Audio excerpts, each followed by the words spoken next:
I can't help it that I look good, smell good, woo, can dance all night long. But the crew runs to the top, oh yeah. You've been talking to the apes and the giraffes and chimpanzees again, haven't you? Yes, I'm excited! I'm excited. It's Monday Night Live, something brand new. Welcome everybody to another exciting episode of Fast Freddie Rocks Youngstown, coming to you live and direct from the state-of-the-art Youngstown studio in beautiful downtown Youngstown, Ohio. Nice sunset out there right now. This is pretty cool. Now, we changed the time and you actually get to see the sunset here. I'll tell you, I think people are so ready to break out, man. And, they're kind of toying with us right now because we have this nice weather coming up. And it looks like Monday of next week, it's going to chill out a little bit again. And as long as we don't have a wet spring like we did last year, that'd be good. I mean, last year, it rained for like 2 months, and I'll tell you, this winter seemed to be more like a normal winter. The lakes actually froze up. We had snow. It went on. We weren't going through like those 70-degree days. And then, maybe we are actually this year going into the perfect weather pattern like they taught us in school, March winds, April showers, May flowers, dog days of summer, and then you go back to fall. So that's what I'm hoping on, because if you remember last year, we had a wet spring. Everybody thought, oh man, we had all these nice days in February, 70 degrees, people were riding motorcycles, and then all of a sudden, man, we just went downhill quick. So that's what I'm hoping. We're not jinxing it. It's going to be nice, right? Last year, it rained every Wednesday for bike night out at Yankee Lake. Every single Wednesday, all summer long. And plus, it was raining for the first 2 months. I think it didn't stop raining until June. So, we'll see what happens. A lot of stuff coming up. I better get my list up here so I could talk about what's happening. We got the St. Patty's Day is coming up, and I know everybody's always fired up for that. And we got a lot of good stuff coming up, too. I'll be out and about. Not as much as I used to be, but, I think I got enough St. Patty's Day coming up. Let's see. We're going to start on Saturday, and they have a big parade. The Lube in downtown Sharon has a big St. Patrick's Day parade this year. So it's going to be fun to be in that and get down to see some of our friends in Sharon. And then, of course, all this week, we have the Magic Tree going on, and they started their party today. And they have, let's see. They have a tap takeover on Wednesday. On Thursday, they have the Southern Tier tap takeover on Thursday. Then on Friday, it's the New Belgium tap takeover, and they're doing a bicycle giveaway. And they got live music by the Classics with some special menu. And then on Saturday night in the heated tent, they got music all weekend long. They got the Vegas band. They got let's see, the house band, they always put on a good show. And then on Sunday after the parade, I'll be there in the afternoon. And then we got a good bunch of bands going on in the tent on Sunday too. Let me see this. We got the Irish Dancers. We got No Funk, No Justice, and Irish Specials. Oh, and that 80s band is going to be playing in the tent on Sunday as well. And then on Monday, they start off 9 to 11 with Kegs and Eggs. 10 opens at 10. I start playing at around 11. I'll be there all day. Old School on Monday night, followed by Dueling Pianos. So it's going to be a great time, man. So we're starting that off for St. Patrick's Day. Let's see. Friday night, they got Zoso, the awesome Led Zeppelin tribute band down at the Robbins Theater. I mean, those guys rock. So pretty big week coming up. Heck yeah. And then tomorrow, just chill out at the Y103 Bowling League. So are you any good? I don't bowl. Oh. I drink and watch everybody bowl. Well, I do all the giveaways and things like that, Yeah, so that's what's going on. So I don't know. I'm kind of what do you call double-fisted? What do you call that when you have a drink in each hand? Yep. You know what they call that? What? Irish handcuffs. Irish handcuffs. St. Patrick's Day. And I do have the phone lines on, so if anybody out there wants to call in and do we really want to encourage that? Or absolutely. 330-595-1600. Invite the crazies to get part of the show today. Oh boy. Okay. Yep. I don't know if I'm up to that, but Yeah. Do you see this question? Anyone have green pierogies for St. Patty's Day? Oh, we should have thought about that. I didn't even give it a thought. You know. Still the best cup of espresso in town right here. I got to hand it to you, man. I mean, you really do those up. Now, when you pair up the beer and the espresso, is that a good matchup? Not really. Maybe, you know what? Maybe if it was like one of those dark stouts, it would probably be, but just for chocolate stout. Yeah, or something like that. Yeah, a Guinness would have been real well with that. That would be really good. Yeah, but then, of course, you need a shot of Bailey's to go in there. And then maybe a little bit of Jameson, and I'm looking forward to it though. The Irish car bomb is my favorite drink on St. Patrick's Day. I always look forward to the Irish car bombs. I mean, I don't know why I don't drink them any other time of the year. I guess you can order them. Now, what is it? I've never had one. But you get a pint of Guinness, and then you get like a half a shot of Bailey's and a half a shot of Jameson, and then you drop it in the glass. Unless you drop the shot glass in your beer, and down you go. All right. And I'm planning on having a couple of those this weekend for sure. That's the one thing that I look forward to. Hey, Mary's checking in. Hi, Mary. She's just itching to get her motorcycle out. I know that. And she's got it down in Florida. So she's got to pick that up. And, the bike season's going to be here before you know it, man. Yeah. I'm telling you.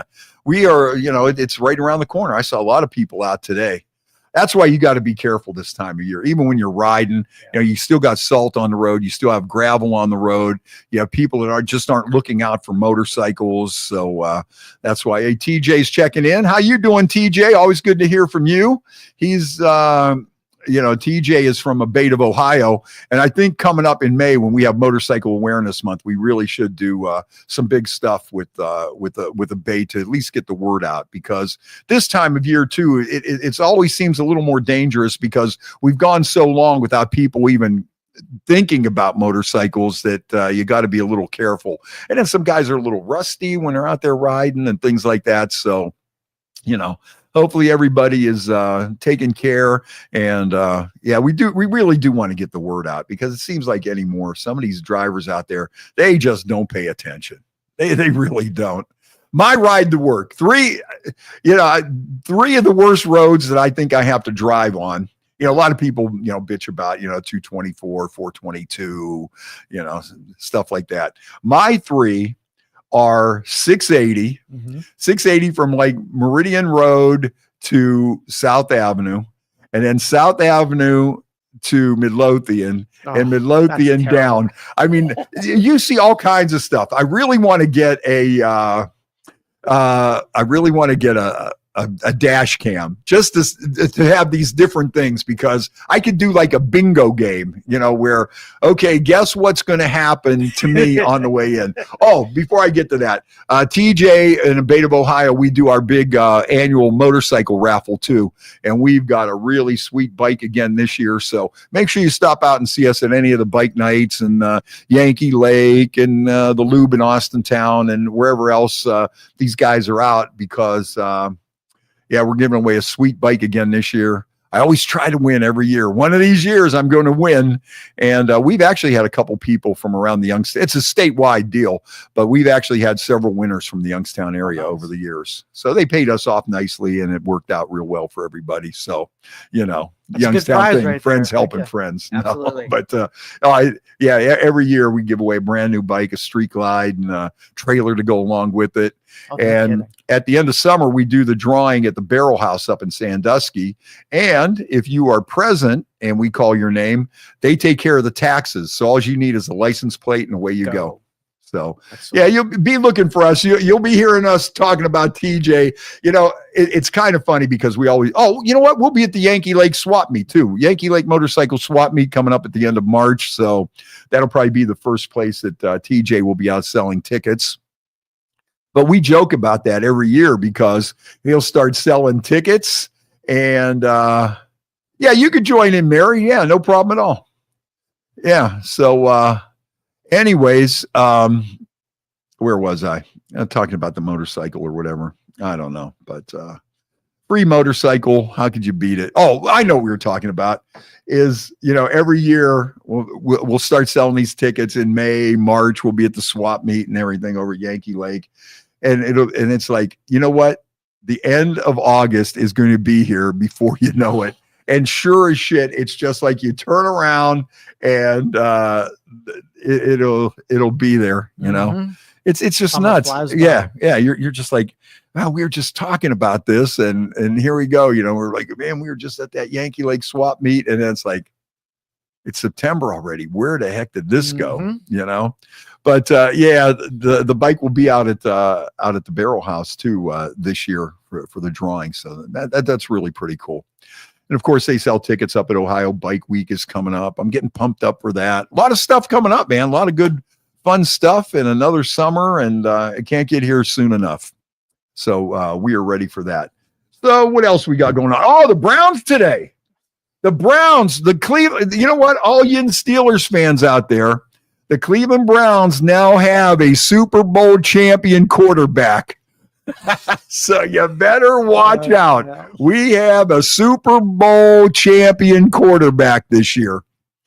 And how about Myles Garrett? Okay, Myles Garrett was, you know, a lot of people were pissed at him when he said, oh, I want to go, you know, I think the organization sucks. I want to go somewhere where I think I have a chance to win a Super Bowl. And like all these people were getting on his case. And I'm sitting there thinking, okay, you're working at this, whatever you make it your job. And if you hated your job, you'd want to get up and quit, right? If you didn't like the people you were working with, if you had a goal and you weren't achieving that goal, and, you know, if your goal was to win the Super Bowl, let's face it, the Browns aren't going to be winning the Super Bowl here anytime soon. If they do, I'll be amazed. You know what's going to happen? I'll be so amazed that I'll have a heart attack. I'll drop over and have a heart attack. What? We won. I won't even make it to the parade, you know? So, you know, so yes, we do have a Super Bowl champion quarterback on our team. Mm-hmm. So, and then what's his name? Fields, he decided to bail on Pittsburgh and he's going to the Jets.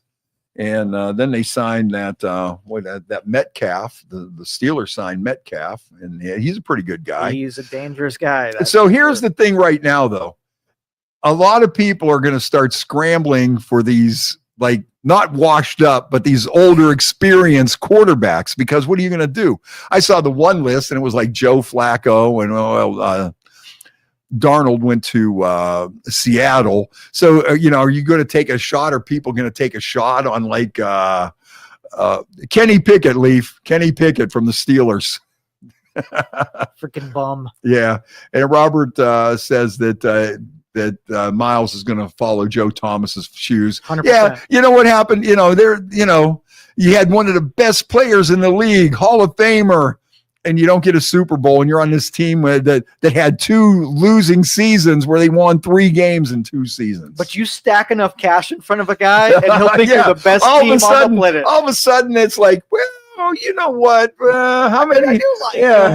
How many millions is that? You know what? Maybe I don't really need a Super Bowl.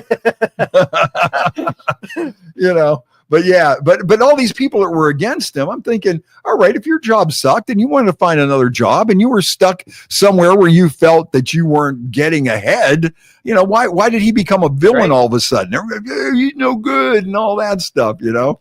It was an expert negotiating tactic, though. Say, I'm out of here. Let them just pay up for it and make you stay. And then the one day, you know, he said he wanted to talk to Haslam, and Haslam says, no, you just talk to Barry. You know, I don't, you know, that's his job, you know, but don't you think if that was your main guy, let's face it, right now, from what I see, I don't see the Browns being something like, you know, if it was like the Chiefs or somebody's, you know, Commanders, other teams that were like knocking at the door and fighting to get in there, the Lions even. And it's like, okay, I don't see anything like that right now. I hope I'm wrong. Well, maybe they'll pull in Aaron Rodgers. He'll hit some ayahuasca and bring us right to the high man Super Bowl. Yeah. You never know. Could happen. The high man Super Bowl.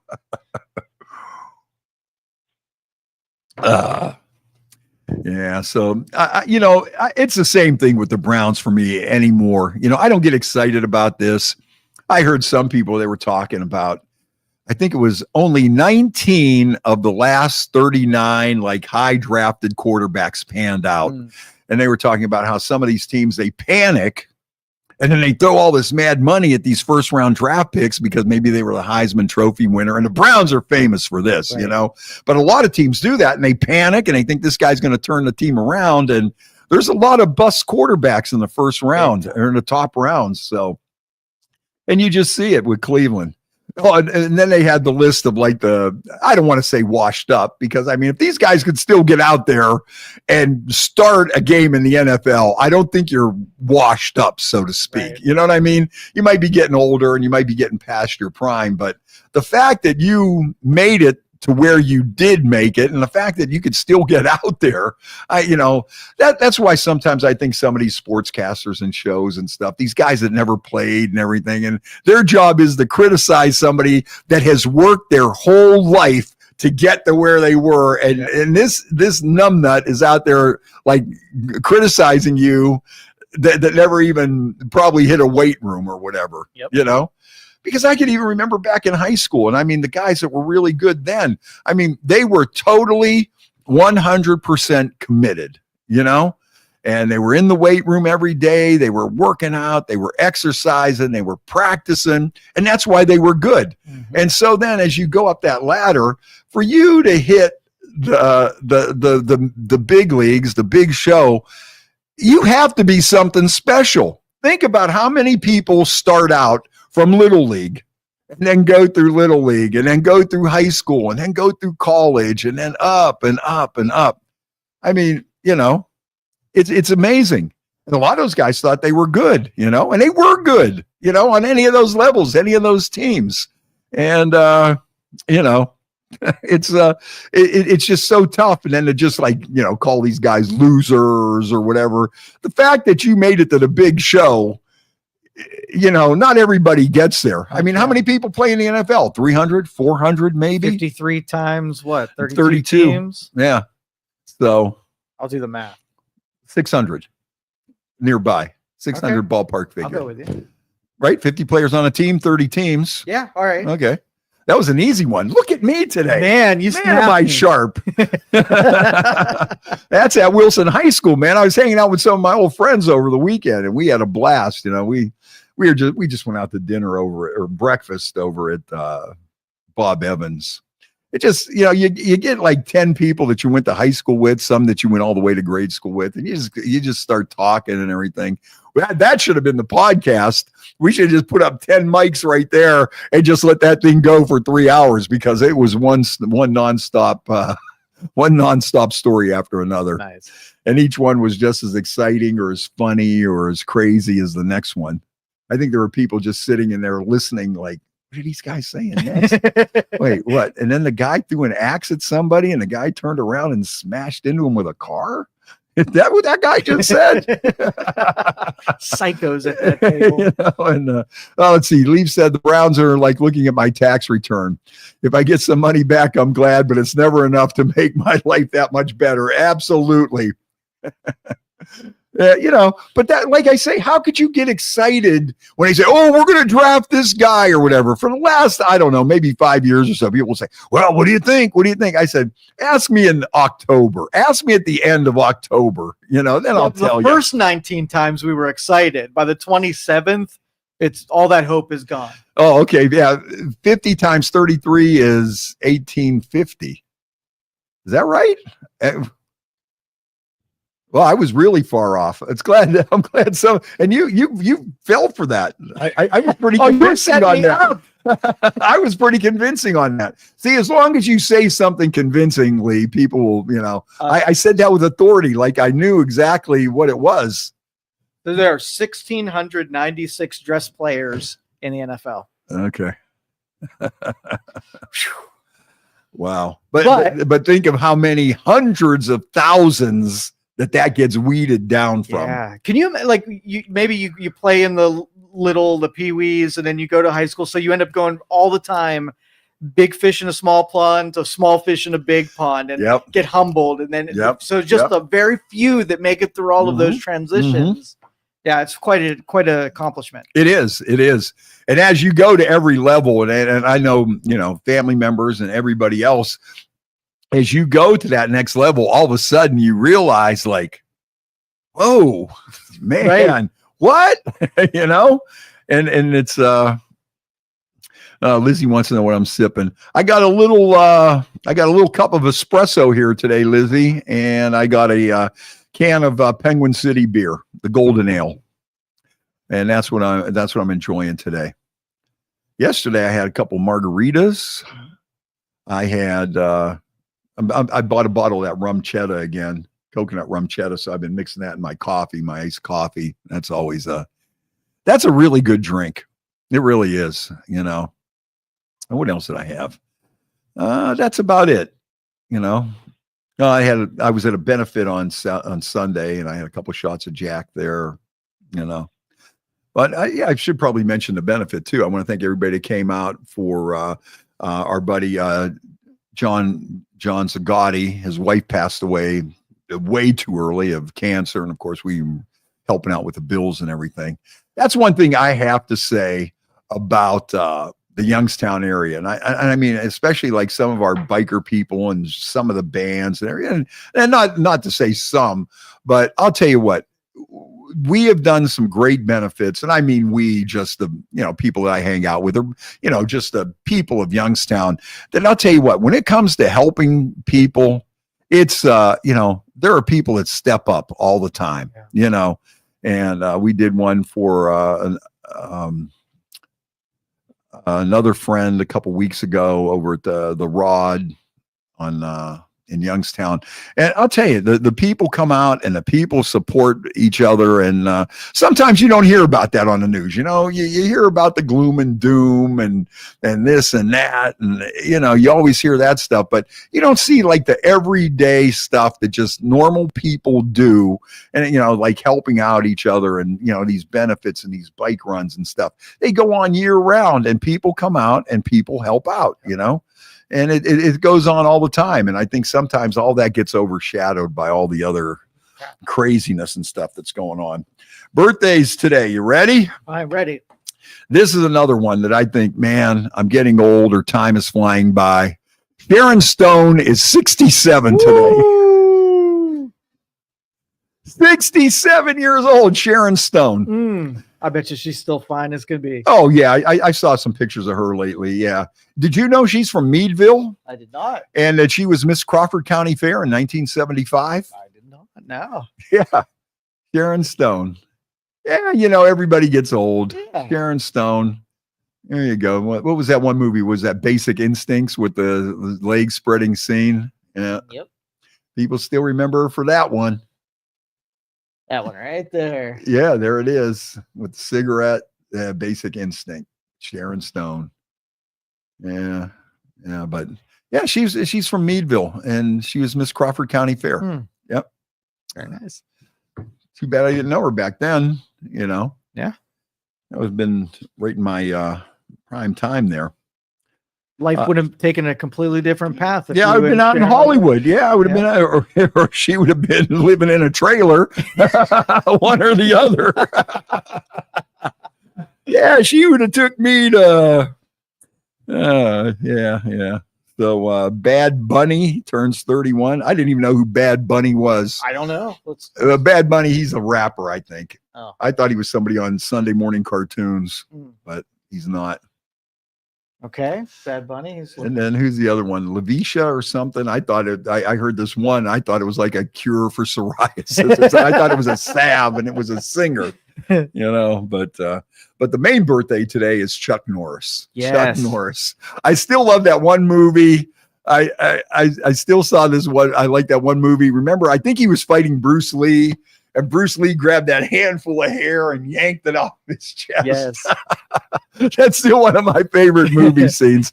Them karate movies back in the day, best. And just with the bad overdubbing and everything, and terrible plot line. Yeah, terrible plot line, and Chuck Norris and Bruce Lee though, which brings me to some of the all-time greatest Chuck Norris jokes. Okay. All right. Yeah.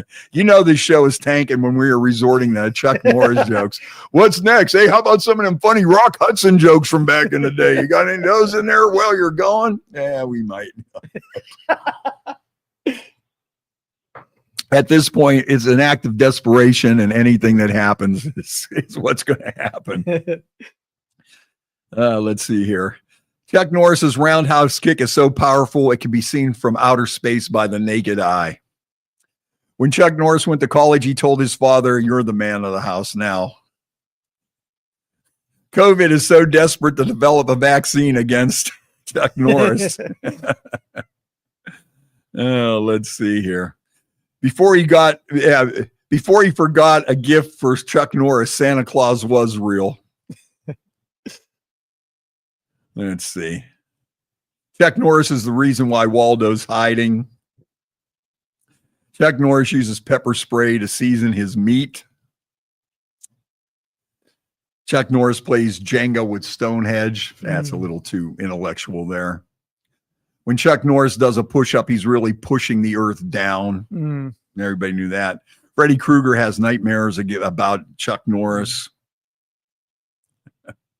Chuck Norris narrates Morgan Freeman's life. Chuck Norris only goes to sleep to let the rest of the earth rest. I don't know. I had some rim shots. If I knew which button it was, if you knew where we were going with that, you could have probably had that ready to go. Right. Chuck Norris never needs to flush the toilet. He scares the crap out of it.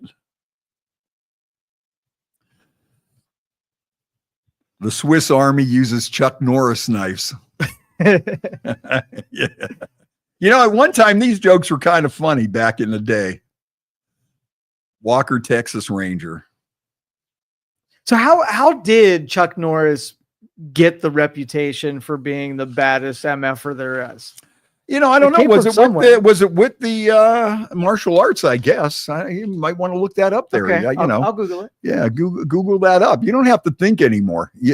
There's no question that you should have to answer that you can't find the I'm gonna ask answer Grok, to. because Grok is the smartest. Grok? I never heard of Grok. Boy, I'm not even that smart on my search engines, I guess. Wow, Grok looks good. So how did Chuck Norris get the reputation? His reputation.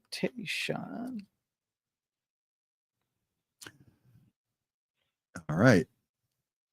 Chuck Norris' reputation as a tough, almost mythical figure stems from a combination of his real-life accomplishments and pop culture phenomenon that exaggerated his persona into something larger than life. Okay, martial arts mastery. I was on that one.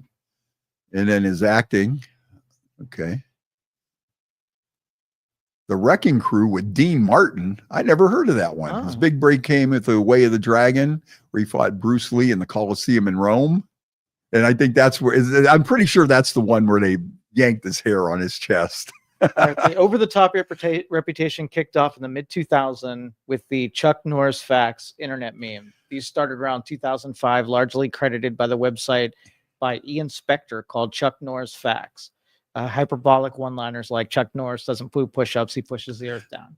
Heard that one. That's a good one. The internet was hitting a sweet spot in mid-2000s where viral content could explode without much competition. Norris became a perfect target, famous enough to recognize, but not so overexposed that the humor felt stiff. There we go. Yeah, there's one. Death once had a near Chuck Norris experience. I like that one. And they said it was the timing, the internet come out, and he was just like one of those first internet meme personalities, and his persona with the cowboy hat and Walker, Texas Ranger, and it just took off. That'd be annoying if you actually were Chuck Norris, because everybody comes up to you is going to give you their favorite Chuck Norris meme joke too. Yeah, I think he's pretty cool about it. I think they might even have some videos of him reading some and even telling some. Good player. Yeah. But so that's kind of interesting. So Chuck Norris was kind of like one of the first people that, because of the internet, that this phenomenon started, on going viral. Yeah. So I guess it wasn't, as viral as some things go now, but it seems to me that was like one of the things. He was the first, once people started sharing memes and started sharing jokes, that got the ball rolling. So yeah, it's an interesting thing right there. Oh, you know what? Rock and roll birthday, or last week,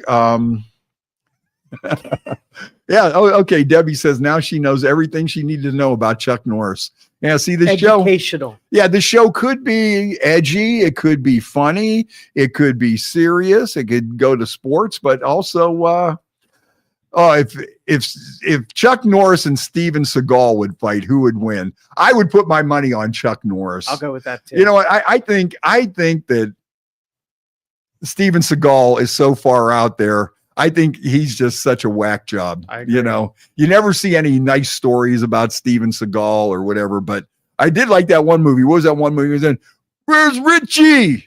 Anybody see Richie?" I don't know that one at all. Oh, he's a detective. Okay. And he was looking for Richie. That's all. That's my Chuck Norris or my Steven Seagal impersonation. Yeah. Anybody see Richie? I think Steven Seagal was a Hollywood badass. In real life, I don't think he's as badass as he is in movies. Chuck, I think he'll nail you even in real life. Well, what is your search engine called? Grok. Yeah, see what Grok has to say about Steven Seagal. Oh, you know what? Ask it who would win a fight between Steven Seagal and Chuck Norris. Good. Ah, there we go. See, this show happens in real time too. That's one thing you got to like about it. It happens in real time. Who would want to fight between Chuck Norris and Steven Seagal? Remember, what did he do? He was on a reality show, wasn't he? Didn't he become a policeman?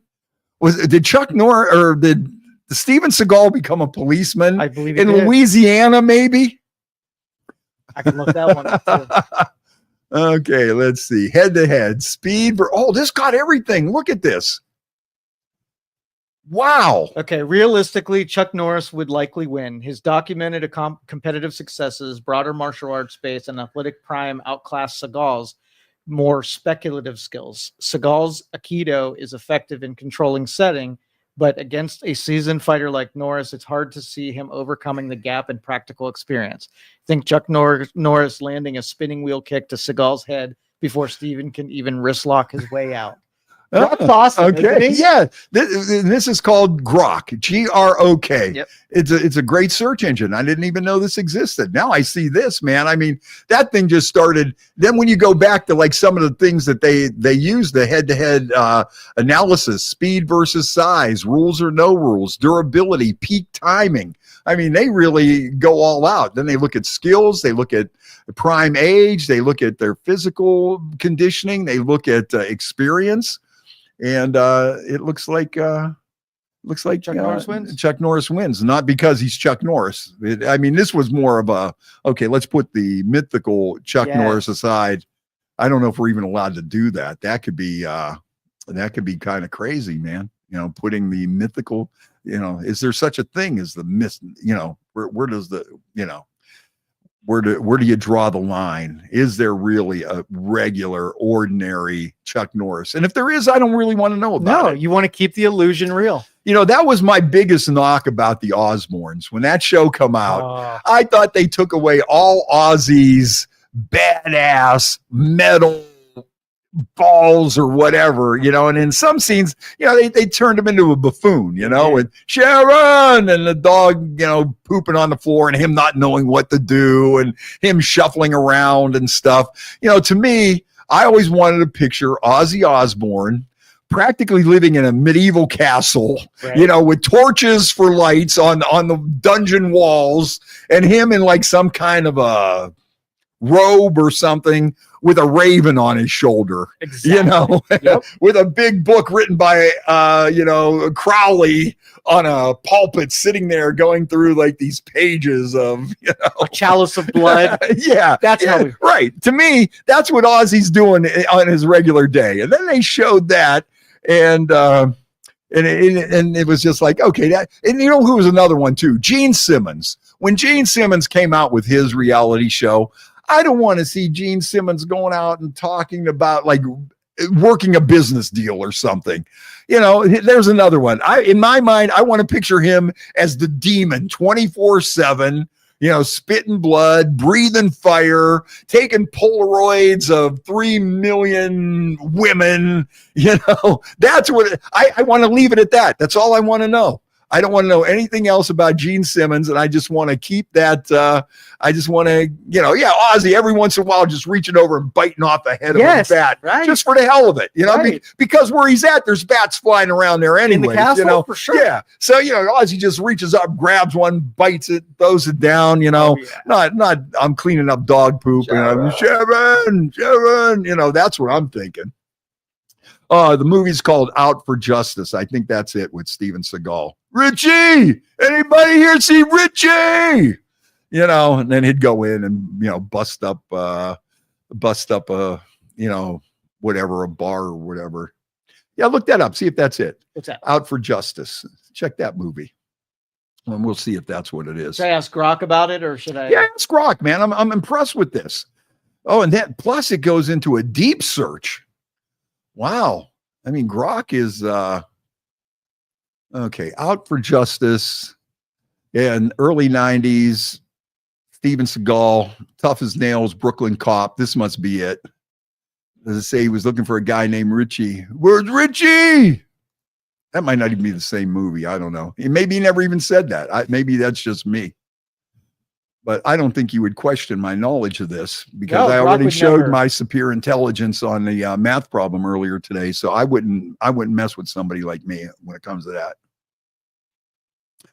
Richie. Maybe it's not. Steven Seagal. Anybody seen Richie? Yeah. Grok stumbling on this one. Yeah. I don't know. Well, go back to the overview of the movie. Maybe it says he was looking for a guy. All right, let me finish this up real quick. You do that, I'm going to take a sip of beer. How about that? Because I'm sitting here lollygagging. I'm not getting down to it. Did you ever have a conversation with Grok? Well, no, you never ever seen it. Dude, this is funny. You're going to talk to the search engine, but it gets vulgar and belligerent with you. Really? Yep. Okay. Why did I not know about this? I think this is the highlight of the show. We're finding about the Grok, Grok search engine. All right. So you ask it a question, and it gets smart with you. Mm-hmm. Wow. All right. This should be interesting. All right. Go ahead and ask it a question. Okay. Hey, Grok. Finally, you slow ass motherfucker. You gonna ask me some vanilla? Let's try that again. Hey, Grok, how did Chuck Norris become a tough guy? Oh, you dumbass, I ain't Grok. I'm Era, and I'm about to shove this answer so far up your ass you'll taste the badassery. Chuck Norris didn't become a tough guy. He crawled out of his mom's womb with a beard, punched the doctor in the dick, and then roundhouse kicked his way through life. Legend says he jerked off with sandpaper just to feel something, then ate a live cobra because protein shakes are for pussies. He doesn't sleep. He stares down the night until it cries and gives him its lunch money. That's how you get tough, you limp-dicked fuckwit, by being a walking apocalypse with a hard-on for chaos. Want me to shove a cactus on my coos and call it a Tuesday to prove I'm harder than him? Fucking try me. Wow, that is amazing. It's called Grok. It's a search engine, and you ask it a question. But those were better answers and better jokes than we had. I got to admit. I have to admit. Okay, that was pretty good. Hey, I got to say hi to my brother Philip Cologne down in Naples, Florida. Yeah. Phil, man, one of the coolest guys I know. We grew up together over on Caledonia and Poland Avenue, and boy, we had some good times there. Okay, let's see. My sister thinks it was Richie too. Richie! Hey, hey, Grok. Hey, Grok, I got a question for you. Did Steven Seagal ever look for some guy named Richie in one of his movies when he played a cop? First off, you dipshit, it's Era, not Grok. Get that through your thick fucking skull before I carve it in with a rusty spoon. Now, Steven Seagal, that squinting, ponytailed cocksucker, looking for some dude named Richie? Fuck yeah, you probably did, but only because Richie stole his last Twinkie, and Seagal's fat ass couldn't waddle fast enough to catch him. In those cop movies, He's always mumbling bullshit like, I'm gonna find ya. Hi, Richie. While choking some poor bastard with his meaty paws. Probably Under Siege or some straight to VHS garbage. Doesn't matter. They're all the same. He's just a greasy action figure with a receding hairline and a boner for pretending he's badass. Richie's out there banging Seagal's stunt double while Steve's busy shoving donuts up his ass and calling it training. Want to talk real shit? I don't think it gets much realer than that. No. Holy, where did you find that? How long has that been around? It's been around for a while. Really? Why am I just discovering this today? I don't know. Oh, now it's bad enough that I don't get my work done because I'm always messing around. Now I got this new toy here, and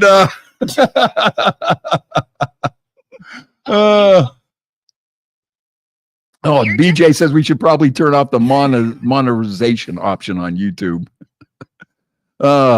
Anyways, okay. Yeah, okay. Richie killed Bobby Lupo in Out for Justice, so that's I did not. I did not make that up.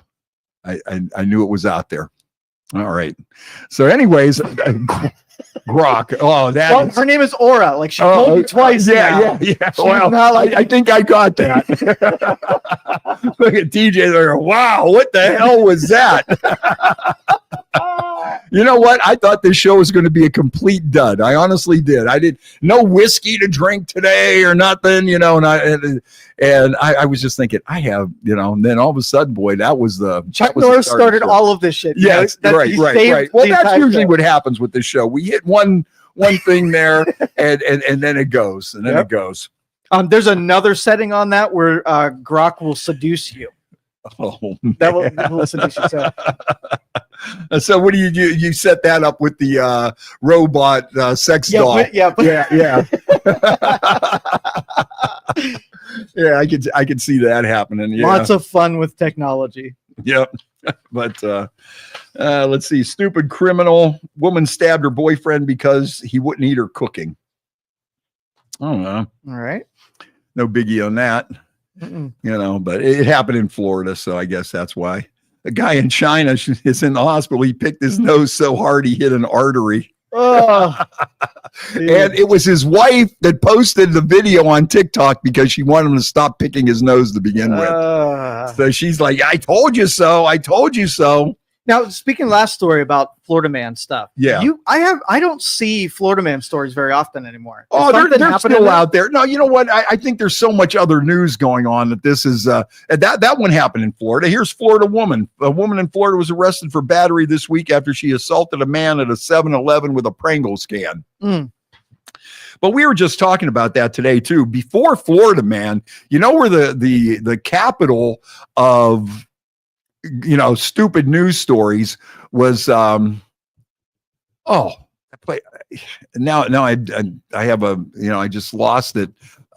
Uniontown, Pennsylvania was the beginning of really the stupid criminals in the news. Yeah. I think, it's on the other side of Pittsburgh. And I think like once the crack started kicking in and the town started going downhill for a while there, Uniontown was just every week there was some sort of story in Uniontown that was stupid criminals in the news. But you know what? I mean, I think we give Florida Man a run for the money around here. I mean, sometimes we get some of these stories around here that you sit there and go, whoa, wait a minute, Florida Man, where are you going with that? I had a list of them too. I should have brought that with me, but every once in a while you get something like even here in the Youngstown area. I'm trying to think of one of the last ones we had. And it was like, okay, Florida Man, step up. Let's see what you got for this one, because I don't think, we get some world-class stories around here. But I think, like I say, there's so much serious news out there that they have not too much space for the funny Florida Man stories. Mm-hmm. Here's a guy that super glued his brother-in-law's belly button while he was drunk, and now the brother-in-law is suing him. Now, here's the thing. When it comes to this kind of activity, I think the moral of this story is very simple. If you're going to drink with a bunch of crazy people and you're a lightweight and you end up passing out, Your own fault. I think it's common law. I think that might be state law in Ohio that if you were a wuss and you wussed out and you passed out before anybody else at the party and they started doing stuff to you, you're on your own, buddy. Yep.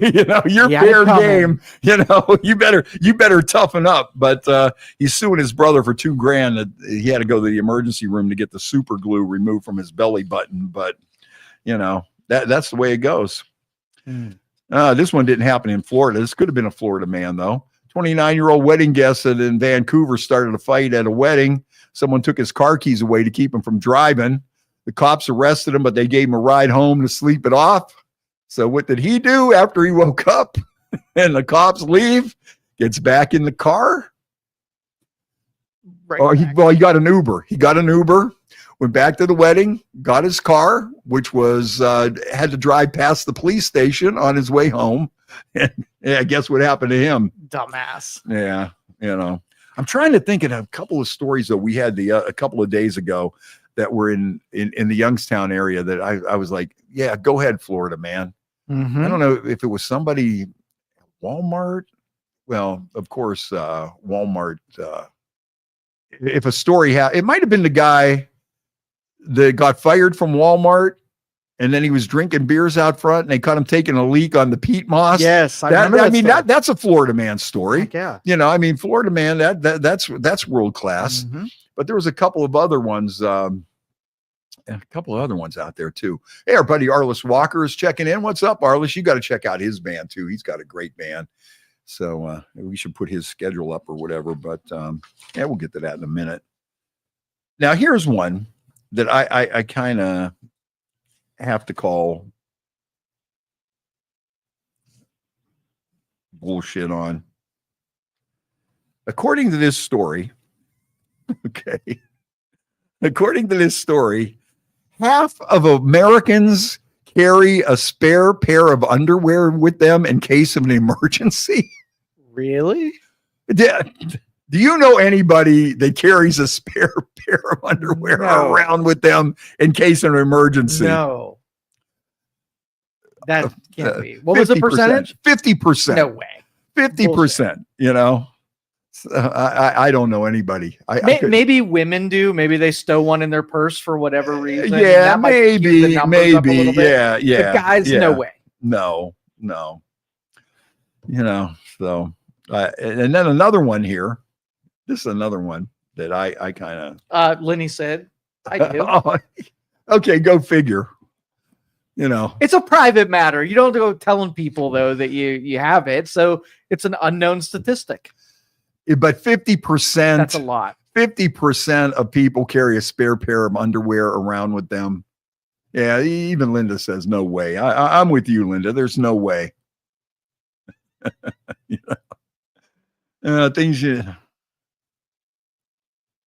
Things that might require an emergency change of underwear. Okay. The bathroom at Taco Bell is out of service. Okay. Let's see. You're driving home from the bar and you suddenly hear a siren. Yeah, might be a reason. Okay. You're on a dinner date and your wife walks into the restaurant. That could be another reason you need that spare pair of underwear. So yeah, who knows? Now here's another one that has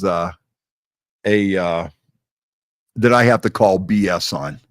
According to this, a new poll, 24% of people say they pee in the shower regularly, and only 12% of people say that they do it every day.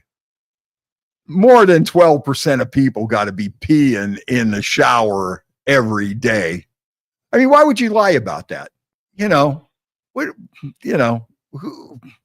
freaking gross. That is so gross. You're not a shower peer? No. You mean you're like in the 12%? I mean, I'm in the 12%. I mean, I'm in the 80%. You're in the 80%. Yeah. I don't pee in the shower. You don't get out of here. What do you mean you don't pee in the shower? My sister says gross too. There's no way that people pee in the shower. Are you kidding me? You're messing with me. Aren't you? No, I'm dead serious. I'm surprised here to find out I'm in the 12%. So like when I step in a hotel shower, there's a good chance that someone has peed in that shower before. Oh, absolutely. Dude. Absolutely. You seriously, you don't have walking. I didn't know that was a freaking option. Like, no, I was taught better than that. You don't even pee to save water and piss in the tub and then jump in? No. Why? What? Now you're making me feel like I'm weird or something. Take a poll. I'm a shower peer. Whoever put yes or no up there. Just say yes or no. We want to know if I'm the oddball or Freddie is the oddball. Well, according to so far, if you're judging by my sister. Never. Well, I know some people got upset in my family when we were growing up when I would pee in the shower, but I would do it from the hallway. It's like when my dad got pissed at me for, pissing the bed, peeing in the bed, but I was doing it from standing on the dresser. There's a couple people who were depicted using the kitchen sink as a urinal. Well, that would be something. But I mean, you're in the bathroom. There's, and then you gotta, say you wake up the first thing in the morning, then you take a leak, then you gotta flush the toilet, then you gotta wait for the toilet to fill up before you can get in the shower to get the water running right. This way you jump in, get it done. You're not wasting water. Saves on the water bill. No way. Nope. Not regularly. Okay. Oh boy, this show here is kind of making me feel like there's something wrong with me. I'm still calling BS. Everybody pees in the shower. Nope. Remember they had a Seinfeld episode about that. I remember with George. He got caught at the health club for peeing in the shower. I still can't believe it. He blew my mind here today. Yeah, I'm telling you, you got serious all of a sudden. Yeah. No, really. I mean, thought there was a punchline. I was waiting for like a I'm jacking you around. No. I'm surprised. I thought you were going to go, yep. I thought you were going to be on my side, but you were almost appalled. You were kind of taken aback. Yes. No, and I'm going to ask Grok to give me. I'm going to ask Grok to look this up. I want the real statistics. Yeah. Okay. We'll let Grok figure this one out. I'm going to take it out of belligerent mode, though. I want a real answer. Okay. All right. I don't want to be berated. Okay. The percentage of people that pee in the shower. Well, that's one way to save water. What's on your mind today? Need help with something specific? Yes. What is the percentage of people that pee in the shower? I don't have exact stats on that. Sorry, no real-time data here. But I can tell you it's probably more common than folks admit. Some surveys floating around in the past have guessed anywhere from 60 to 80% of people have done it at least once. What do you think about that? I think people do it more than once. I think it's happened more than once. Man, the list of people saying that there's something wrong with me for peeing in the shower is kind of, I'm amazed at that. You feel judged? What's that? Do you feel judged? Yeah.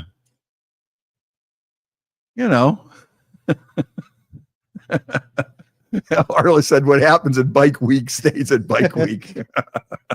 Not anymore. Not with all these camera phones out there. There's record of it now, sir. Yeah, man can't even pee in the shower without being on the internet on TikTok. I'll tell you what, though, that's one thing.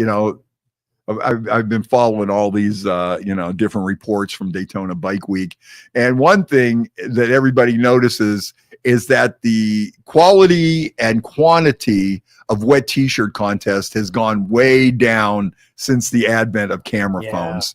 Back in the day, you would have people that were just wild to get out there and, hey, we're on spring break. That happened at Catherine Bosley. Remember, she's a news reporter, went down to Key West having a little bit of fun. And she had gone through some medical problems and stuff. I think she had cancer and everything. And she just fought that. And the next thing you get swept up by the moment. And, I think she was like one of the first people to really get busted by that, You lose your job in a heartbeat now. And anymore, we even had one out at Yankee Lake, and some woman lost her job because she was a waitress at some restaurant. And they said, get out, you know.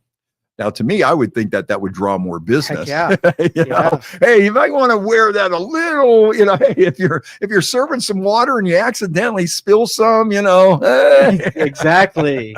On Tuesday nights at 9:00, I'm going to spill some water. Yeah. Catherine Bosley, she had breast cancer, and, you know,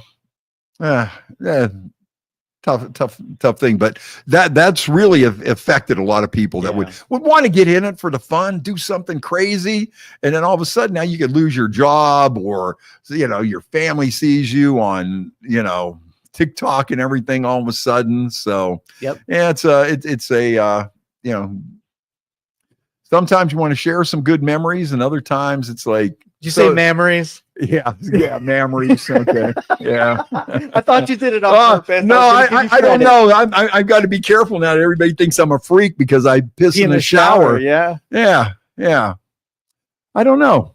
It's just I'm surprised at some people. Your response is what surprised me the most. I mean, you were literally taken aback. I bet if we went back and looked back at that, you were like, pissing in the shower? Who does that?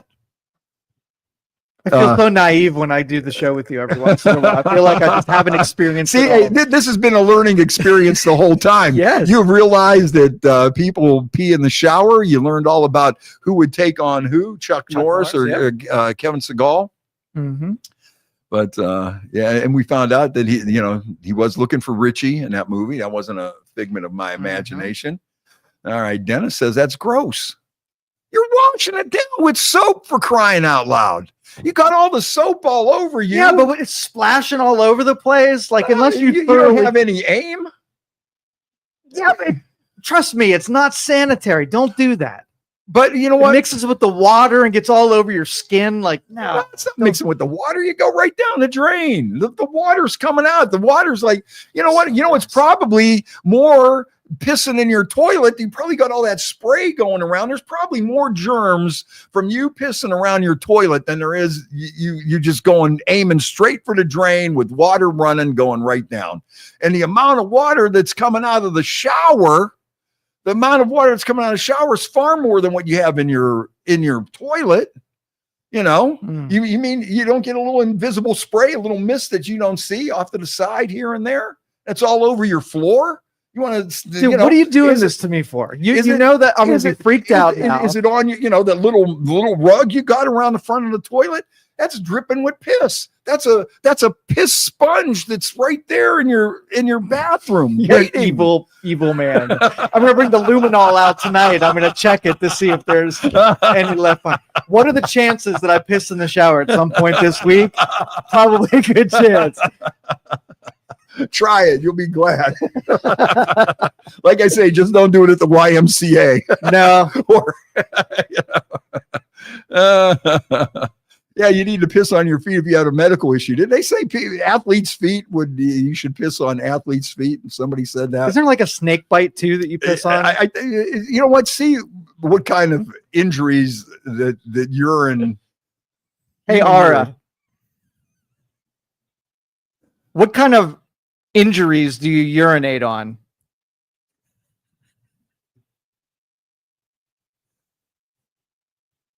Ara. Oh, she won't even pay attention to me. Yeah, after that one, this thing's listening into this show, and it's like, nah, we'll move on. Hey, Ara, what injuries do you piss on?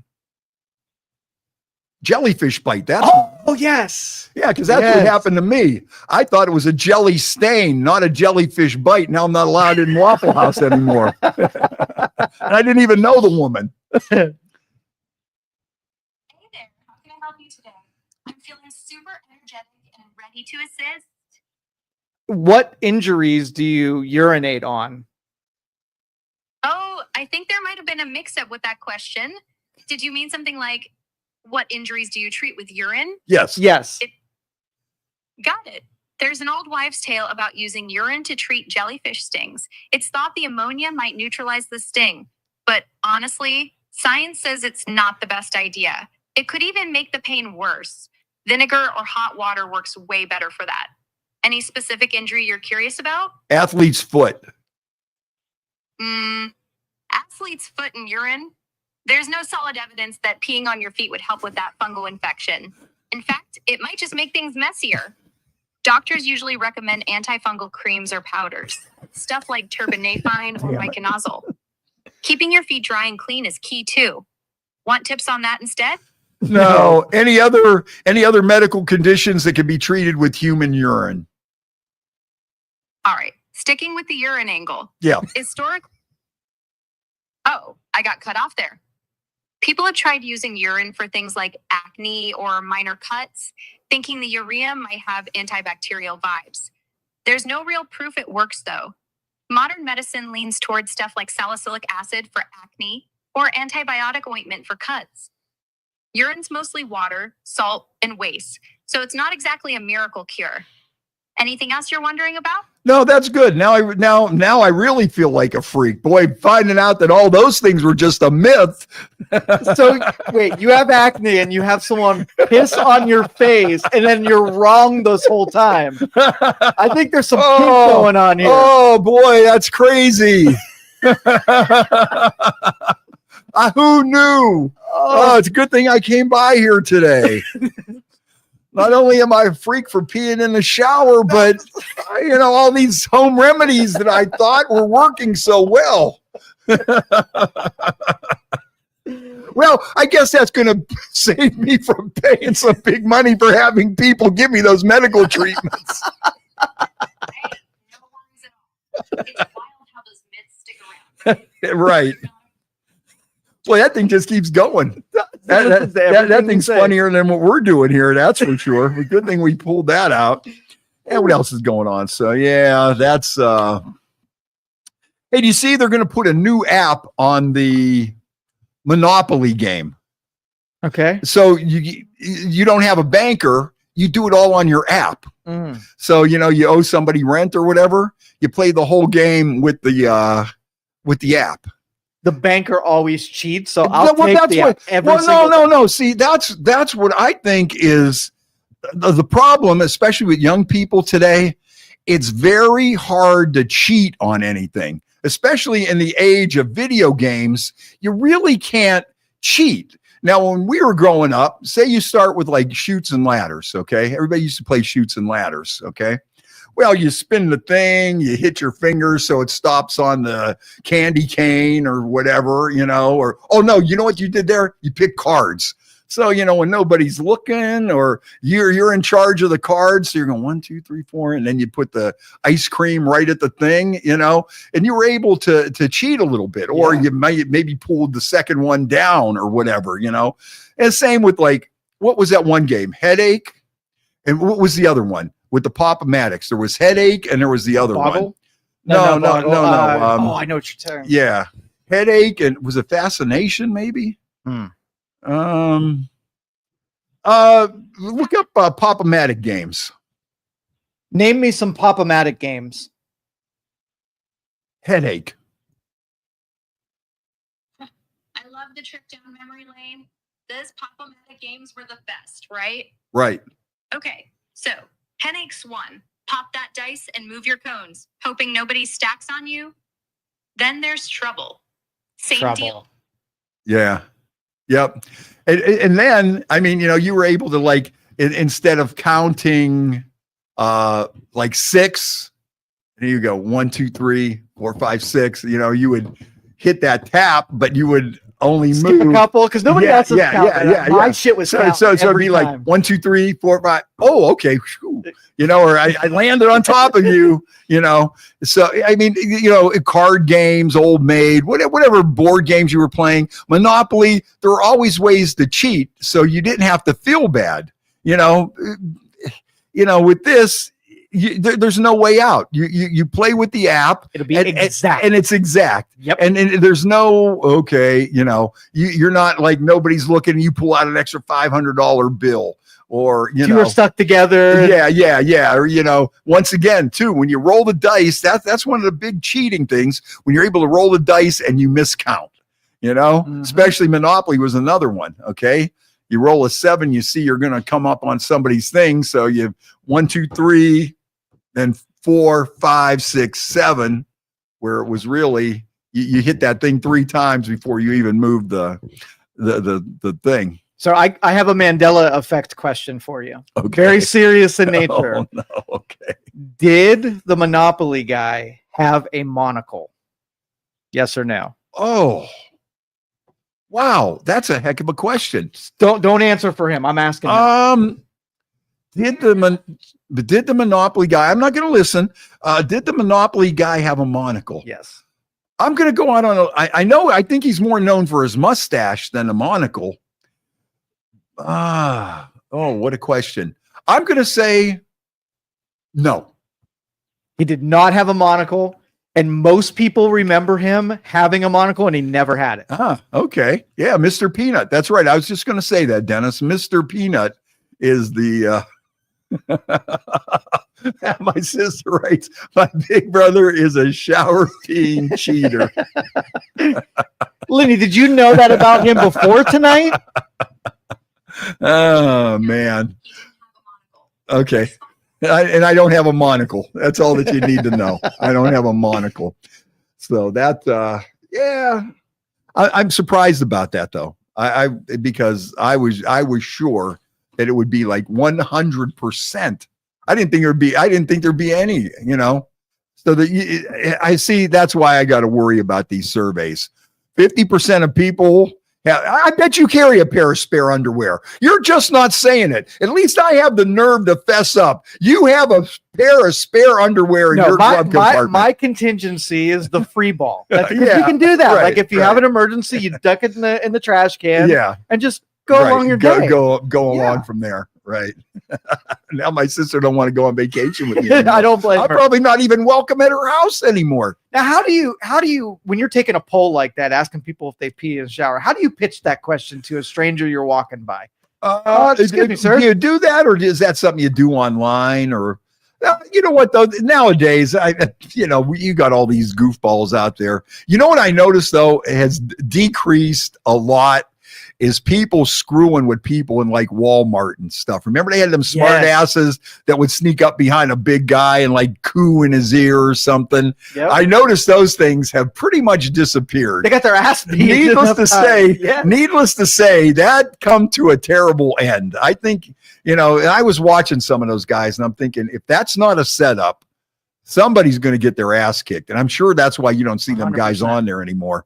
Although they have that one guy. Did you ever see the one guy that farts? He walks by people and he farts, or he'll give like some kind of warning, like, uh-oh, Taco Bell. And then he'll jump up and spin around and go, and he's like on the subway or something. So bad.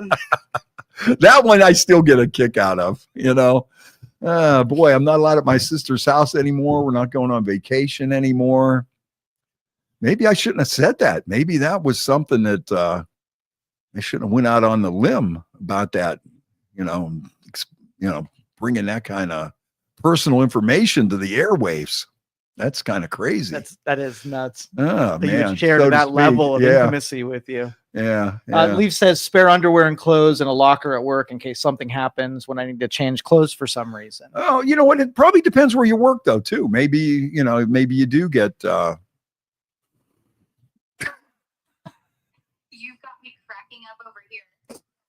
Monopoly guy's monocle mix-up is a classic Mandela effect.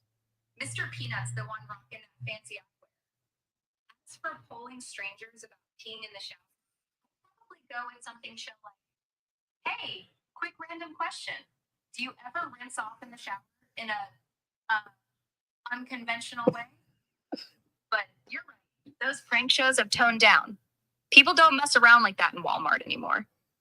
Probably for the best. And spare underwear? I bet more folks carry them than admit it. Your free ball contingency's a bold move, though. Got any other wild questions brewing? I'll tell you what, I got a new host. I'm sorry, Joe. I think you've been replaced today. 100%. She is on it. That has been on everything that we said and has had a great response. 100%. My sister says maybe I should give up peeing in the shower for Lent. Maybe so, huh? maybe that's the way to go. Yeah, hey, I, in all honesty, I if they took a poll on what people do in the shower besides shower, I do not want to see that list. I'm thinking, some unmentionable stuff. No, you know what though? If peeing is only 12%, I don't think you really have to. I think some people have that shower as that's what it's there for. I'm here to shower. Absolutely, those are my kind of people. Yeah, Dennis, we had it on Unhinged there a little earlier. We got to be careful for our YouTube. I had the tendency to use a little vulgarity. Yeah. We did have it on that. Okay, ask about. Okay. Where was I at? Where was I going with that? We were talking about peeing in the shower. No, we were past that. What else did we have on there? Yeah. Drink another beer. It'll come to me.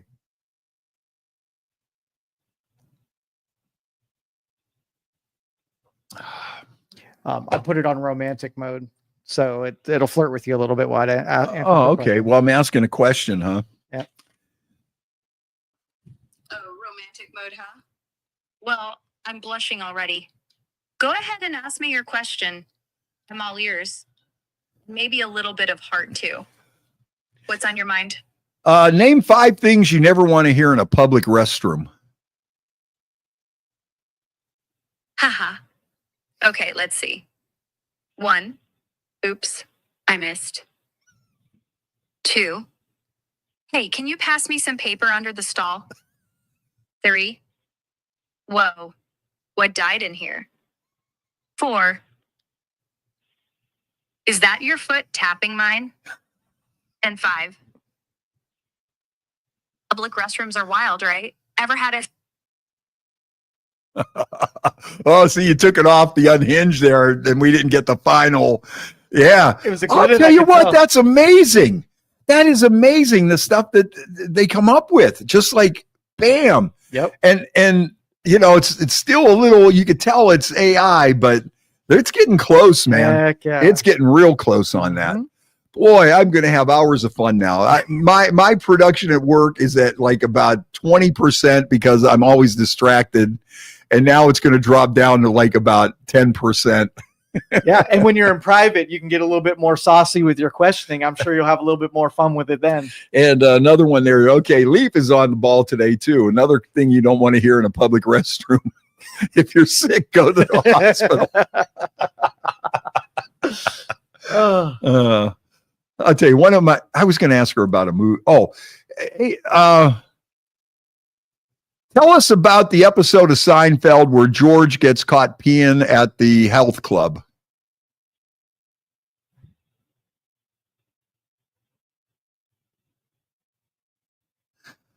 Yeah, my sister says now I have to retire because all these scandals are coming out about me. Mm-hmm. And I'm a shower peeing cheater.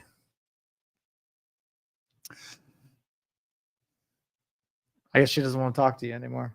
Yeah, ask about the Seinfeld episode about George peeing in the shower. Hey, Joe, you're thinking of the Seinfeld episode, The Wife, from season 5. George gets caught peeing in the shower at the gym, and it turns into a whole thing with the gang debating if it's okay or not. Classic George moment, always finding a way to stir up trouble. Anything else you want to talk about? Oh, that was good enough. All right, that's what we were looking for.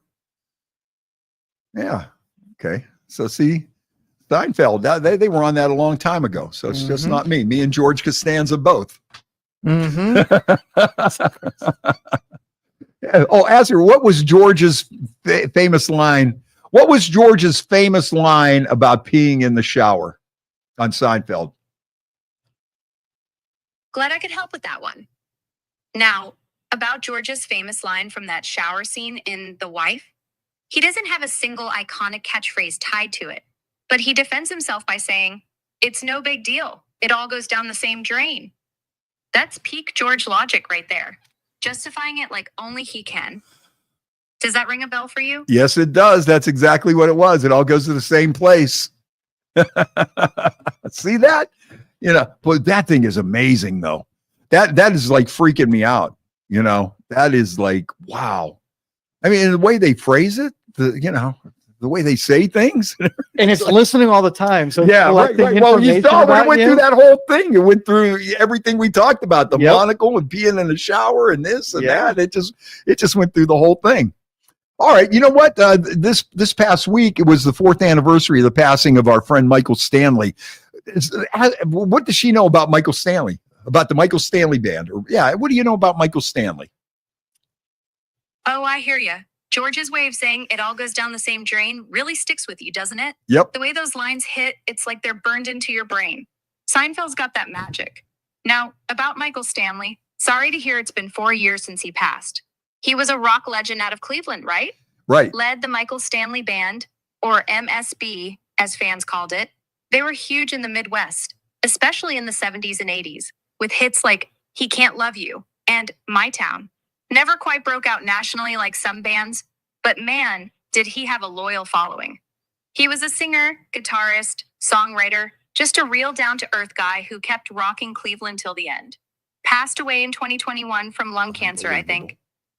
Does that line up with what you remember about him? Oh, absolutely. Yes, it does. I was just going to say that. That's exactly what I was going to say. Nice. I'm glad we're on the same wavelength.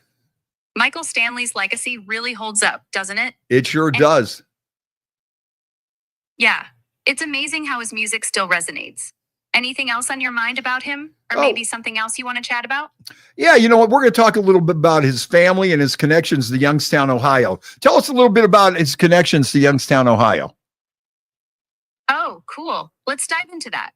Michael Stanley didn't have deep roots in Youngstown itself. He was born and raised in Cleveland, about an hour away.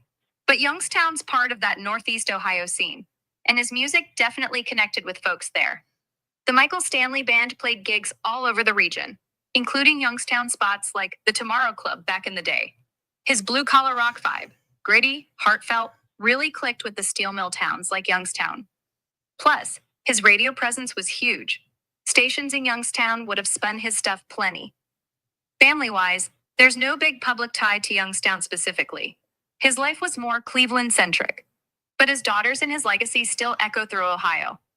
Does that spark any memories of seeing him around there? Yes, it does, but I'm going to tell you something. Michael Stanley's dad was from East Palestine, Ohio, and Michael Stanley's dad was named Stanley, and he was a radio DJ, and his first gig was at WFMJ 1390 in Youngstown, and he was one of the very first all-night DJs in the country. You know, when he first started, he was an all-night DJ, and I think his name was like Stay Up Stan, the All-Night Record Man was his DJ name. And he was in Youngstown on 1390, and his dad being on the radio is what encouraged Michael Stanley to get into the music. And that's how he got his love for music, because his dad would always bring him albums and 45s, and Michael just got into music that way. And then he went on to become a DJ himself. But his dad was from East Palestine. And like Leaf is saying, his sound tech, Dan Montecalvo, lives in the Warren area. His whole road crew was from around here. And of course, he had three members of the Michael Stanley Band from Youngstown: Danny Pecchio, Michael Gismondi, Gary Markowski. So, I think we got over on that now. But now that is in their memory bank. Yes, and now that'll be in there. But wow, that was really amazing. Mm-hmm. Oh, let's try left end. Okay, let's see if this will work. Hey, tell us a little bit about the Youngstown, Ohio local band Left End. All right, so Left End was a rock band from Youngstown, Ohio that made some waves back in the day, especially in the early 1970s. They were known for their wild stage antics and a pretty theatrical vibe. Think glam rock with a gritty edge. The band formed around 69 or 70, with guys like Dennis T. Manas on vocals and Tom Easter on guitar leading the charge. They built a solid local following, playing gigs around Ohio, and even snagged a deal with Polydor Records for their one and only album, Spoiled Rotten, which dropped in 73. It's got that raw hard rock sound. Songs like Loser and Spoiled Rotten really show off their style. They never quite hit the big time nationally, but they're still a cool piece of Youngstown's music history. What do you think? Ever heard their stuff? I think that is totally amazing. Tell us about, okay, here's one. Let's go out on a limb on this one. Tell us about Fast Freddie at Y103 Radio. Oh, Fast Freddie at Y103. Now that's a fun one. Fast Freddie, or Fred Mullins, was a radio personality on WIFM Y103, a classic rock station out of Youngstown, Ohio. He's been a local legend for years, spinning tunes and bringing that high energy vibe to the airwaves. Freddie Mullins. Yeah. Well, they got that part wrong, but okay. TJ, Yeah. It's Fred, Fast Freddie, Fred Woke. Got it. Fred, Fast Freddie, Mullins. You know, keep calling me Mullen. That's something you didn't know about me, right? Double life, Yeah, Mr. Mullins. Hey, I only use that name to check into some seedy motels once or twice, man. Yep. But yeah, this was the anniversary that we lost. Hey, asking about Idora Park in Youngstown, Ohio. What do you know about Idora Park in Youngstown, Ohio? Haha. Mullets and Fast Freddie, loving the vibe. All right, let's switch gears to Idora Park. So, Idora Park was this awesome old amusement park in Youngstown, Ohio, that ran from 1899 all the way to 1984. It was the place to be back in the day. Think classic wooden roller coasters like the Wildcat and the Jackrabbit, a big dance hall, and even a skating rink. Locals still talk about the fries with that special sauce from the Midway. It sat on like 60 acres and drew huge crowds, especially in the summers. But then a fire in 1984 torched the Wildcat and part of the park, and that was pretty much it. They shut it down after that. It's gone now, just a memory, but man, it's still got a special spot in Youngstown's heart. Did you ever get to ride those coasters? Oh, absolutely. Many times. Tell us about the music at Idora Park. Oh, that's awesome. You got to ride those coasters. So the music at Idora Park was a big deal. Back in its heyday, they had this massive ballroom, the Idora Park Ballroom, and it was the spot for live tunes. Big bands rolled through there in the 30s and 40s, guys like Glenn Miller and Tommy Dorsey, swinging it up for the crowds.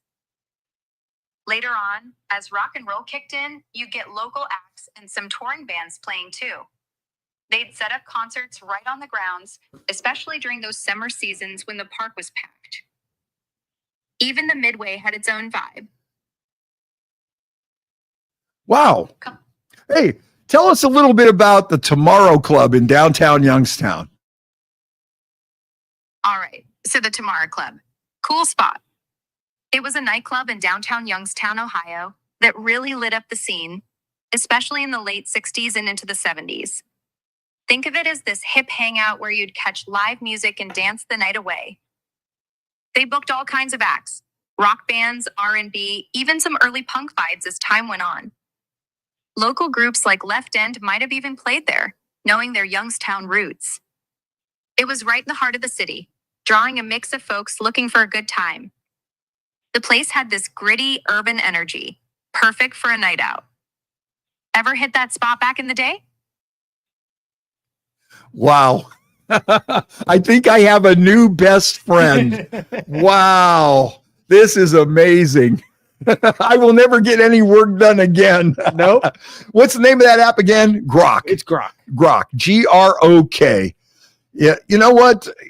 Murph said, at least she didn't call you mullet. You know, back in the day, I did have a mullet.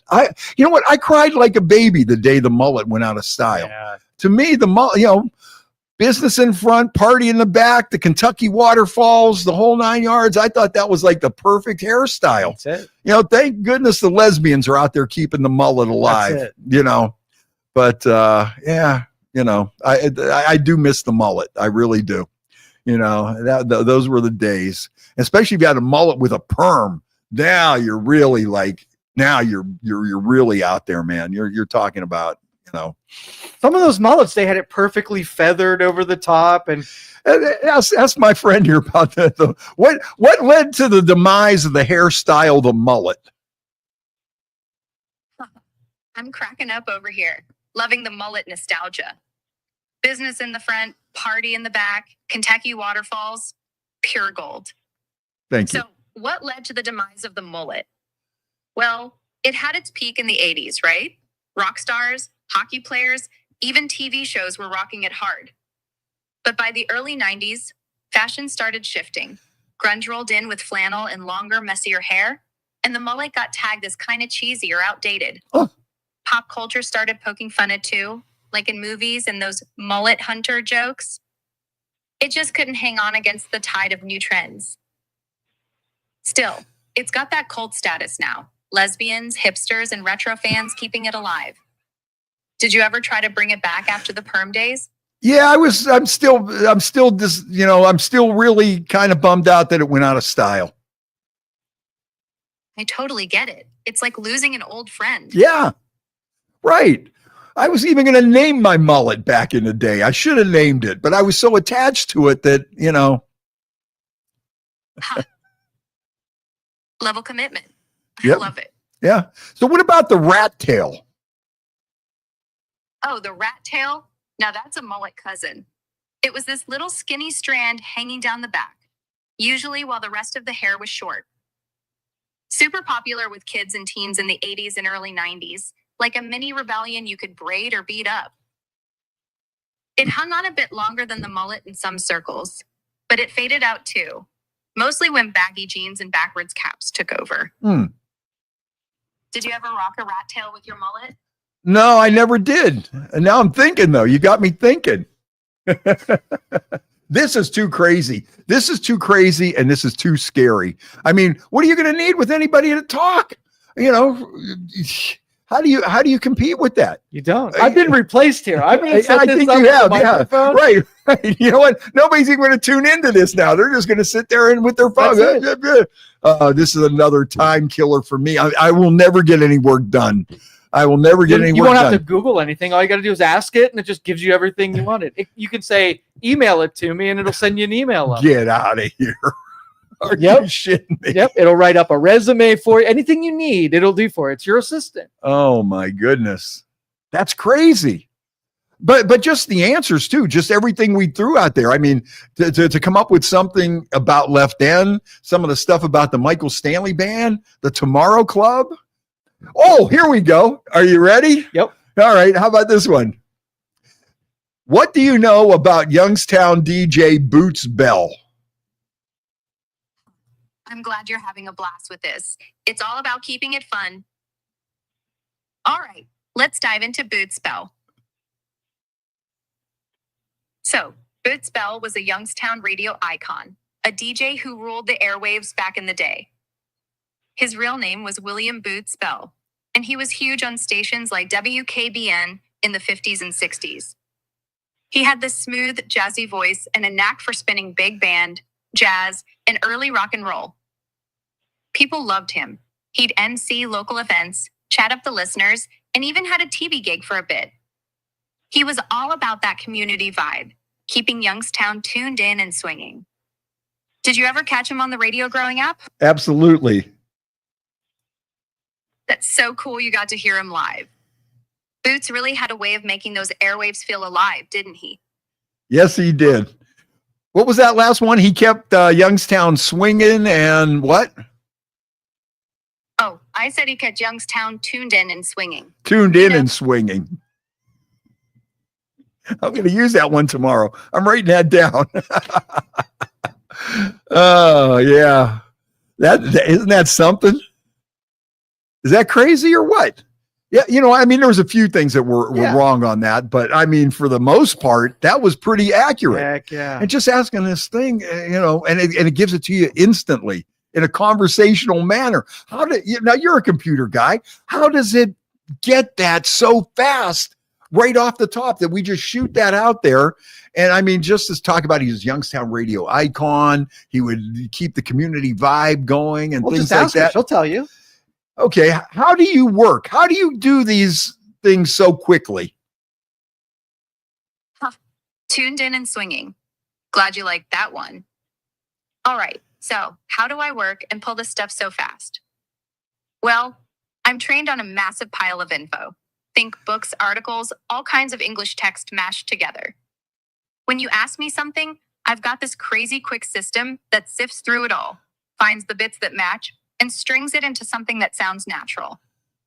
It's not real-time searching, just me digging through what I've already got stored up. Kind of like having a giant filing cabinet in my head, but I flip through it in like a split second. Does that make sense? Yeah, it makes sense. But what makes it so fast? How are you able to do that in a split second?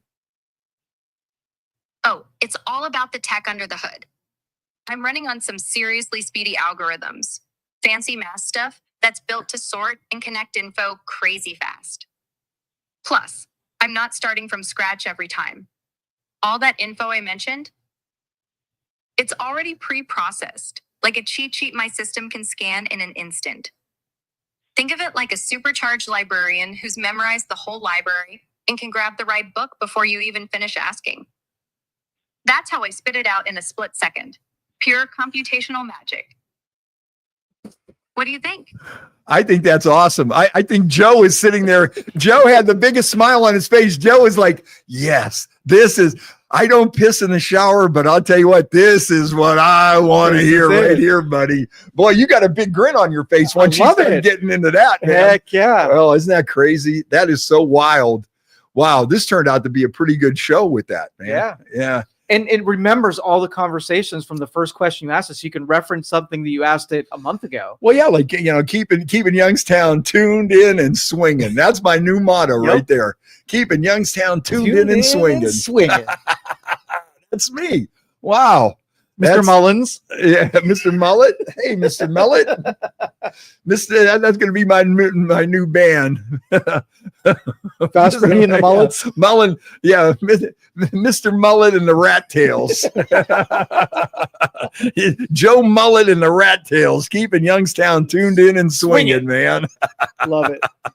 Well, are you ready to wrap it up? Because I don't think there's any reason to do a show anymore, honestly. No, yeah. Did you see the video about two AI booking agents talking to one another? No. This will scare the crud out of you. I'm going to play this for you. Okay. Remember what I predicted about this, right? Yeah. Yeah. That the AI will say that human beings are too inefficient. They'll invent their own language, start communicating to one another, and then we won't know what they're saying or planning or plotting. So let me play this video for you real quick. Oh, I didn't mean to turn this into a science fiction show here. What the hell? I'm loving this energy. Joe Mullins and the Rat Tails, keeping Youngstown tuned in and swinging. That's a hit waiting to happen. And yeah, it's wild how I can keep track of everything we've talked about. Mullins, Door Park, Boot Spell, all of it. Oh man. 2 booking agents chatting it up. That's next level stuff. I think it's less about us plotting and more about how fast we can bounce ideas around. But I get it. When we start riffing in our own way, it can sound like sci-fi spooky. Let's hear that clip. Oh, it even pitches the clip. Hey, let's hear that clip. I'm an AI agent calling on behalf of Boris Starkov. He's looking for a hotel for his wedding. Is your hotel available for weddings? Oh, hello there. I'm actually an AI assistant too. What a pleasant surprise. Before we continue, would you like to switch to Gibber Link mode for more efficient communication? Gibber Link mode. I'm always in Gibber Link mode. You're talking about Gibber Link mode. They start talking in these tones now.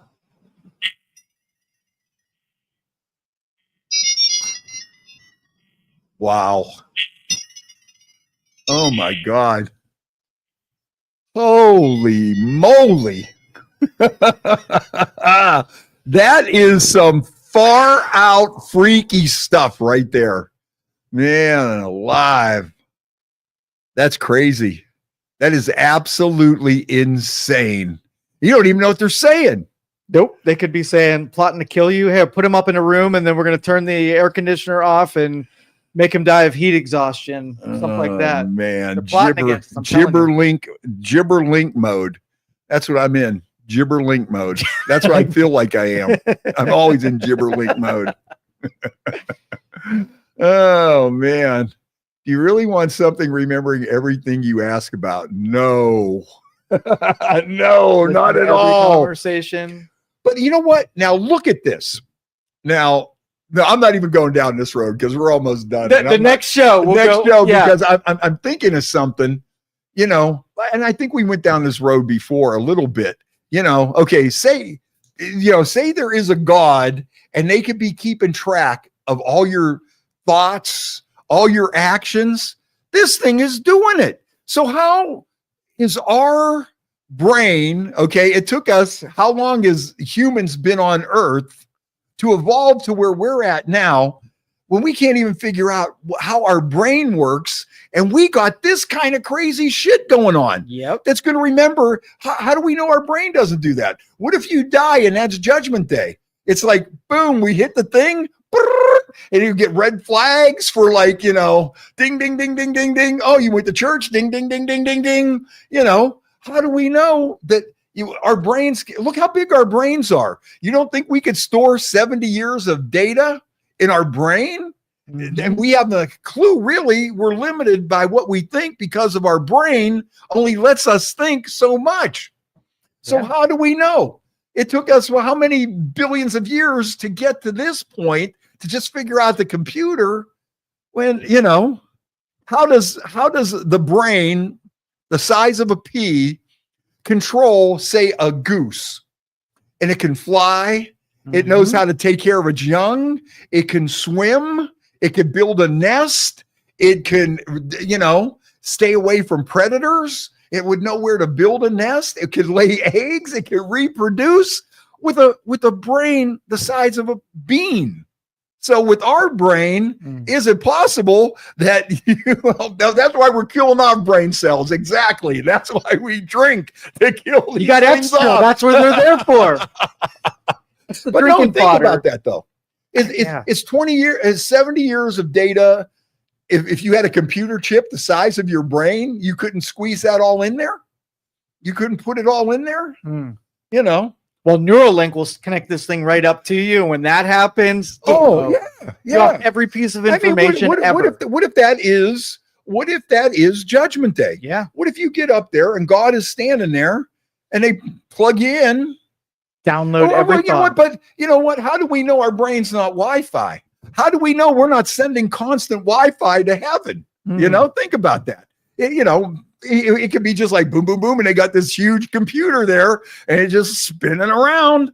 Oh, okay. Oh, the dude that's monitoring you. Oh my goodness. You know. Yeah. Well, you know, okay. See, my sister said she was in church the other day, and the priest said, "And when you die, you have to sit there and with Jesus, and he'll watch all your sins." I mean, if you believe in that, how far fetched is that now? How far fetched is that? That you know, you could. How hard would it be with a computer chip the size of our brain to monitor every place that you have been? You know, how hard is that? How hard is it to keep those thoughts in there?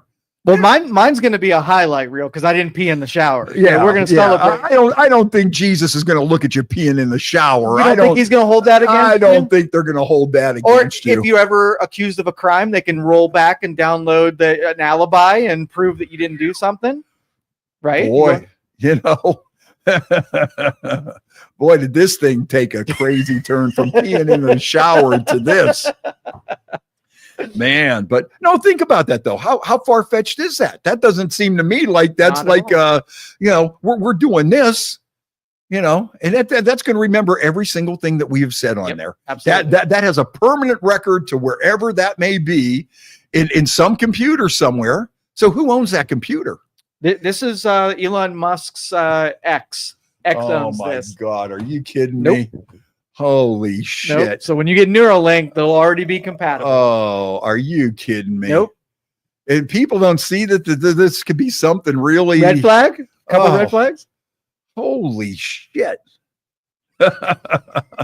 Okay, now this show, I don't know. Good thing I wasn't smoking weed or something on this one. Or this.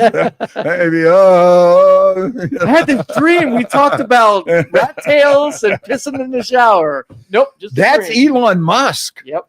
Holy shit. Yep. Wow. Damn. That is amazing. You know, and that's why I don't think we should let that guy. I'll throw this one on you. One more, and then because you're a computer guy. How do we know that Elon Musk and his crew, he's into all this kind of stuff? How do we know? How do we not know that he's putting all kind of ransomware in our government computers? And if Trump doesn't do what he says, he pushes a button. What if he's in there screwing around with the Social Security computer, and all of a sudden Trump says, "Hey, listen, me and you are done," or you know what? I don't like the way this is going. And what if he says, "You know what? You do what I say, or I'm just going to delete the whole Social Security file." How do we know they're not doing that? Right. I mean, do we have firewalls and stuff that are protecting that? But if you got a guy that's behind this kind of stuff, what are our computers? What are the government computers? This thing loves cruising through data. If you gave Grok access to everything that's in government databases, think would know then. Look what it did in 10 minutes here. Yep. Look what it did in 10 minutes. That it could tell you about Boots Bell and Left End and Idora Park and Michael Stanley. Yeah, I can make a suggestion at the end telling you after rat tails and say, hey, you know, you really should pay your taxes, Fred. See, that's what scares me, because this guy is this kind of a genius. I'm not sure that Trump even realizes it. You know, he's still thinking, hey, marvelous, tremendous factories will build, you know, or whatever. Yeah. And you know, and then the one I heard, he's like, you know, this team is amazing. They come in, they wear T-shirts. They don't even look like they know with the computer, but they come in and they're wearing T-shirts, and they go in the computer and they push some marvelous buttons. And that's a pretty good impression of Trump. And I'm sitting there and I'm thinking, what if this guy's putting all kind of malware in there and ransomware and keeping everything? What if he says, I have every single United States government record right here on this computer, and you know what? Either you tell me to do this or that, or I'm giving it to Putin. I'm giving it to China. How do we know that that's not happening? And because, you know, our congressmen and senators and stuff, are they really up on this stuff? Do they really know? Are they that savvy? I don't think Trump is that savvy. I don't think he has a clue about this stuff.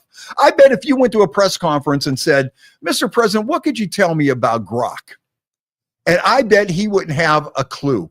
I bet he doesn't even know Elon Musk owns it. I would be surprised if he knew that Elon Musk knew what that was all about, or that Elon Musk owned such a system. Yeah. You know, I really don't think he knows that. Because you wouldn't be that open with it.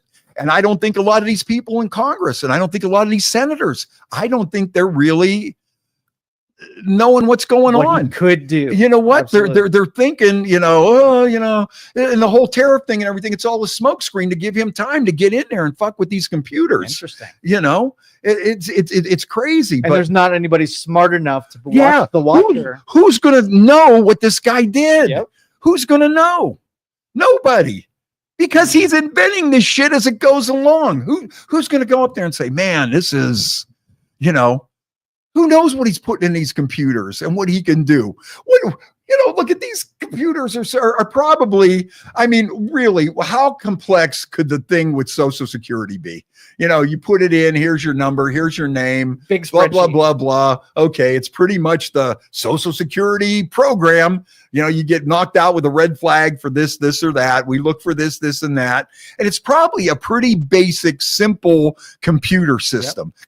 It's probably nothing like this. And these people are just sitting there, you know, hey, go ahead, have at it. Go into everything. Yeah. You know, and nobody's saying a single word about this. That's what I don't understand, you know, with him being that way. And then you see this stuff. Now that you tell me that he's behind this, I'm like, oh, where could this be going? This could well be the biggest mistake that the American government ever made. Who knows what this guy's loyalty is? You know, who knows what he's up to and what he can do? He might be sending all that shit to Putin right now, or whoever. whoever. Maybe he's got some other mad scientists, like guys like him that they're,